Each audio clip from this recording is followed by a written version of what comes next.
Good evening, folks. It's Diamond with the Oppenheimer Ranch Project and Magnetic Reversal News, bringing you a magnetic excursion update Monday, August 19th, around 9 p.m. Mountain Time 2024. Welcome to Monday's blue supermoon. Just get out and look up. We also have footage from some of the ashfall from Shivalush. Keep calm. It's boom time. Severe weather expected across eastern plains Monday afternoon and evening, including Denver.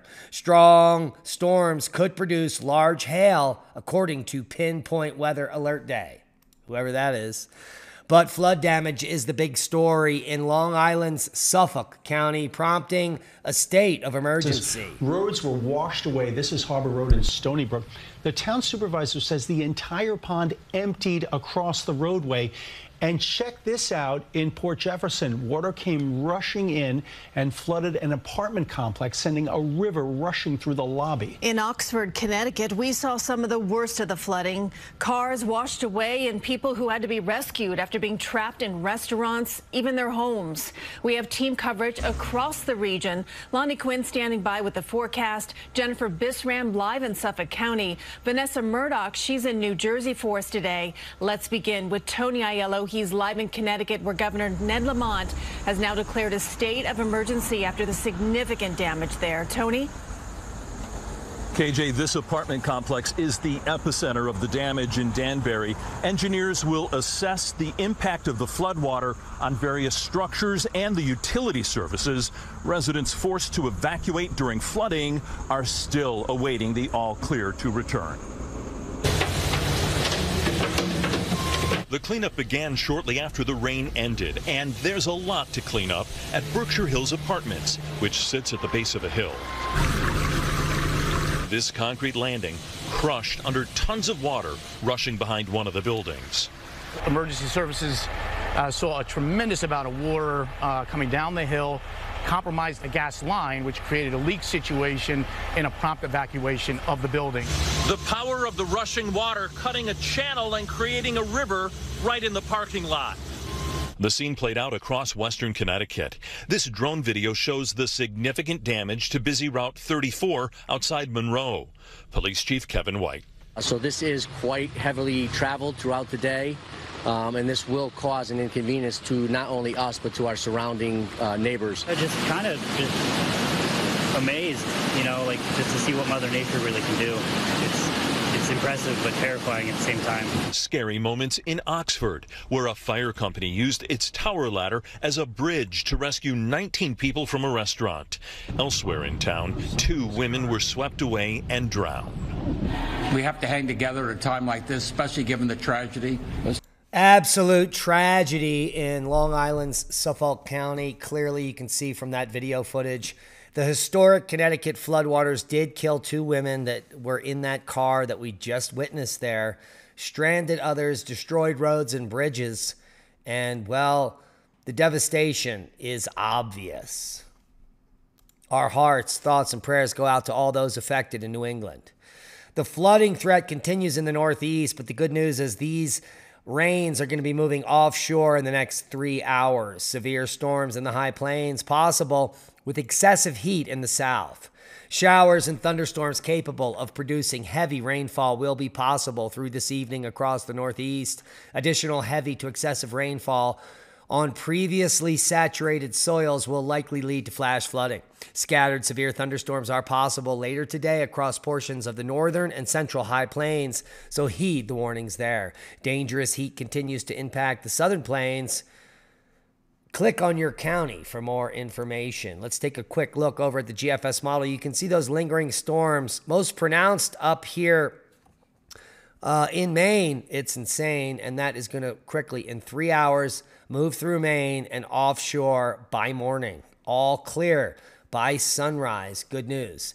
What we do see is a pickup here in the Four Corners region for monsoonal activity. Excellent news for us here as we are praying for a good harvest. Let's take a look at the total accumulated precipitation for the region and just move it through, let's say, to the end of August. The Four Corners region here going to be getting an inch or more for most of Utah, most of Colorado, most of Arizona, and most of New Mexico, which is going to quelch those fires. The big problem is this dry hole. Yeah, through southern Idaho, all of Nevada, and most of California. Prayers go out to those because there is going to be some wildfires spreading there through the fall. Huge volcano warning coming out of Spain. Scientists draft emergency plans to evacuate locals and tourists after alarming and intense days of seismic activity. Yeah, this is not Iceland, folks. This is Spain. It's insane, but not actually the country of Spain. It's La Palma. Yeah, the Canary Islands. Spain is preparing for a volcanic eruption following a series of alarming seismic movements that has emerged. And we're talking about the La Palma volcano on the Canary Islands is beginning to show activity once again, setting off alarm bells along experts and locals. It comes just 3 years after the last significant eruption caused 850 million euros in damages, forced mass evacuations, and destroyed countless homes. The volcano, part of the northwestern ridge in the Cumbre Vieja, last exploded in 2021 in an eruption that lasted 85 days and wreaked havoc, as we showed it here on the airwaves live. According to El Español, seismic movements recorded in the past few weeks have generated concern among geologists because there is a slight uptick at La Palma, right in this region. This is the last 28 days, and you can see here just a spattering of seismicity, and the increase begins right here around July 13th, and there are more and more quakes happening from that 15-kilometer depth to the shallow 2-kilometer depth, which is indicative of magma emplacement in the region. So cross your fingers, or not. Maybe we will see another uptick and another eruption at the Canary Islands. Bad news, this seismicity is all along this area with potential catastrophic collapse into the ocean, which could lead to a tsunami propagating to the east coast of the U.S. So buckle up, Buttercup. Everything is possible. The rest of the worldwide volcano news: White Island today to 4,000 feet. Take a look at Shivalush. This is some of the pictures coming in. It's such a remote region that it takes 2 days for all the information to trickle in from the Kamchatka, and this is one of the most spectacular pictures. Look at this. 2 vents erupting at the same time. No wonder there was so much volcanic ash moving across the Bering Strait, as well as the ionization. 2 different vents, 2 different electrical potentials, and you're going to get lightning there, folks. Sabancaya to 22,000 feet today. Santo Huito to 14,000 feet. We've got Liwatobi to 10. Sabancaya to 25. Reventador, 14,000 foot puff. Ducono to 8,000 feet. Shivalush, not provided. Santo Huito, 14,000 foot puff. Fuego to 15. White Island to 4,000 today. Sabancaya to 25. Sangay to 22. Who knew? Now you do. Nevado de Ruiz, 20,000 foot puff. White Island continues to puff 4,000 feet. Big day for White Island. Following up the list, Ducono, an 8,000 foot blast there. Space weather news. We did have a short duration M flare here just a few hours ago. There is no information coming up here on Solarham. I just refreshed it there, and I can't do nothing. Okay, there we go. So we don't really know where it came from, any of these active regions. Most likely AR 3792 or 3790, this region here, which means it could have an Earth-facing component if a CME was generated, and we'll have those updates in the morning. As we can see, there is aurora happening right now. KP is above 3, and there could be some high-latitude aurora this evening up in northern Canada and those regions. 3-day geomagnetic forecast is all quiet on the Western Front, maybe getting psychic by August 22nd. Take a look at this. Video shows a village in Russia covered in ash after a volcanic eruption. The earthquake, the 7 magnitude, originally 7.4, downgraded to 7 by the USGS, triggered a tsunami warning, and the eruption shot ash 32,800 feet into the air. And that means villages downwind, well, got a little taste of the action. Let's take a look. Утро на Шевелыче. Пепловая туча, серое все, а там небо голубое. It's literally snowing volcanic ash, about a quarter inch. Апокалипсис. Последние дни Помпеи. И периодически земля качается. Все затянуто. Translation: we were camping near Shivalush, and this is what happened. Пеплами гул стоит. Всю ночь грохотало. И сейчас грохочет. Но сейчас потише уже. И периодически трясет. Земля прямо качается, деревья качаются, машина качается. Не трясет, а как качает так сильно прямо, ну так ощутимо. Утро на Шевелыче. Пепловая туча, серое все, а там небо голубое.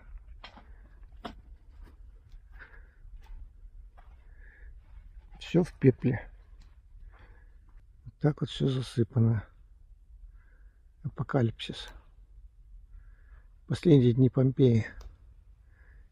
И периодически земля качается. The good news is there's very few people out in this region, and, well, the even better news is that they actually have a camera phone and could secure us this footage. So, big thumbs up there.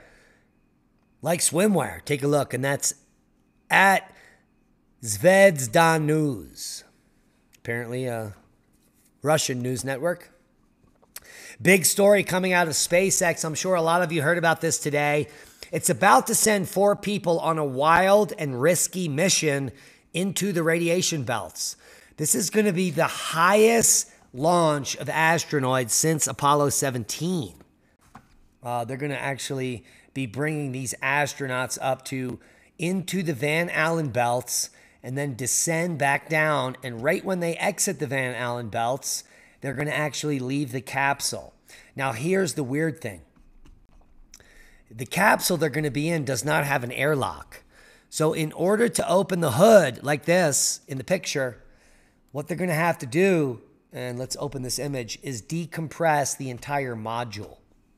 Now, this is going to wreak havoc on the electronics inside and the computers, but Elon says that they tested them and baked out all of these modules to make sure there's no toxic outgassing once they open the cap. And then once the cap is open, all of the astronauts inside will be exposed to space. And unlike other missions, these special spacesuits are some of the sleekest design ever tried out in space, and this will be the first time. How do you like them apples for a spacewalk? And they will literally be tied to the ship via a tube or a tether that's supplying them with all of their life support, including oxygen and other telemetry. This is unlike normal astronauts, which have a life support system connected directly to the spacesuit in case they get shot out in space. Very risky, cutting edge. Kudos to Elon Musk. And this could be an amazing moment. This will be the most amazing moment in space exploration history because an independent group in just 3 years will have done the first spacewalk ever, deepest in space since the Apollo mission. Wow. All the articles will be linked below. Do you think the astronauts will die as they traverse the Van Allen belts? There's no way to prevent the radiation from hitting the astronauts. There's nothing we know to really shield from cosmic rays. And then once the astronauts leave the module, there could be objects moving up to 17,000 miles per hour, micrometeorites, relativistic ones that could impact the astronauts. Now, the good news is Elon Musk actually took these spacesuits out into a shooting range and exposed them to objects at that velocity, and the spacesuits held up. So we'll see how this goes. All this information being dropped on the public in short notice. What are your thoughts? Leave them below. Monday's blue supermoon is about to rise as I speak in the central time zone of Colorado. Tonight, serious moon viewers may notice something different about the moon if you look hard enough. The full moon will be a blue supermoon, a celestial occurrence that combines two events. A supermoon means the closest approach of the moon ever, which is when the moon is closest to Earth, and a blue moon, which means the third of 4 full moons in a single season. How do you like them apples? The cosmic event usually happens once about every 10 years, but there was a super blue moon last August as well. NASA determined that the moon had met the criteria for this seemingly rare event 2 years in a row, which has never happened before in modern history. So get out and look up. Ice Age Europeans, climate change caused a drastic decline in hunter-gatherers, according to a fossil study, a new one that looked at human population dynamics in the Upper Paleolithic in Europe and inferred from fossil dental phenotypes. If you don't know, we almost have no fossil bones of ancient humans. We usually find like a finger bone or a tooth, but tooth are the most prominent things that make its way through in the last 300,000 years. And, well, archaeologists and anthropologists adapted, and they looked at all of the dental phenotypes, and they came up with a huge picture here about Ice Age Europeans. They were well mingling from about 47,000 years ago to 25,000 years ago. This is the approach to the late glacial maximum. And then something happened. So from 47 to 28,000 years ago, during the middle Peniglacial, populations in Western and Eastern Europe were genetically well connected. That means all hominids were working well together. But something happened 28,000 years ago. The subsequent period, the late Pleniglacial, between 28 and 14.7 years ago, the researchers found no genetic connections between Western and Eastern Europe. That means that the hunter-gatherer tribes broke apart and were living a very difficult life and were not intermingling.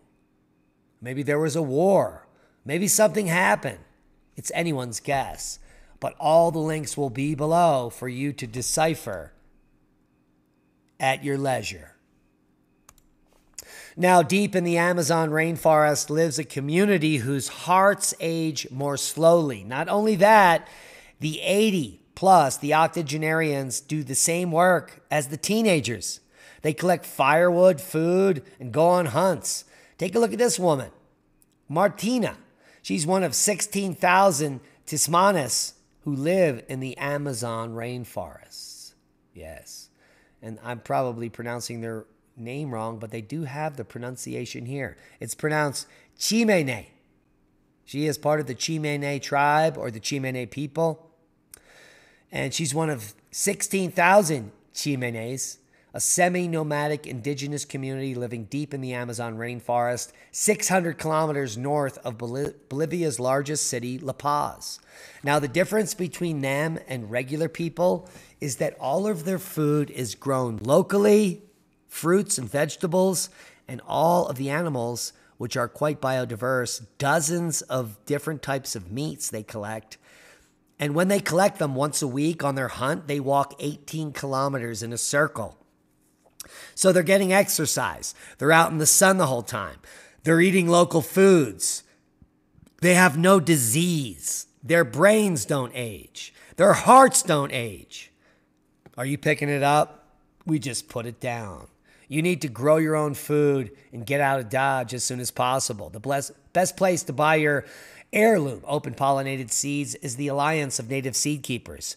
It's Native American owned, worker owned. unique seeds from all around the world, open pollinated for your region for just $2 a pack. If you buy $25 or more, it's free shipping. Use our coupon code ORP2024. Get additional 10% off and basically hedge your bets on the future. Grow flowers, grow herbs, grow food, and prosper in the times coming. We just put up on our Rumble channel, Oppenheimer Ranch Project, the truth about the UN's Agenda 2030, the root of the current global crisis. This should actually terrify you. It's a 30-minute watch, and it's been suppressed across social media for the last 3 months. I was able to get a copy, put it up on Rumble, and they still have it up. If you try to share it on Facebook, they'll take it down. Do your best to get this to people you love. It has been translated from German, and it is a very good product. So please check it out and share the video. Also, The Fire Within went up last night, a requiem for Katya and Maurice Kraft in 2022. An amazing documentary also that people really can't access, so we're giving that to you for free as well. So please support our work on Rumble. Subscribe to the channel or join, follow us, give us a thumbs up. Look, there has already been 513 views and only 15 thumbs up on one of the most suppressed videos on the internet. Come on, you guys can do better than that. And that's a boom to knowledge. Support the work we do. We are shadow banned at every angle. 4 years ago, we went from 3,000 subscribers a month to 300. That's what they do. They turn the control knob down. We need you to turn that control knob back up. Share this video, hit the thumbs up, and just stick your finger up to the man. Do it now. Do it now. We love you. Be safe.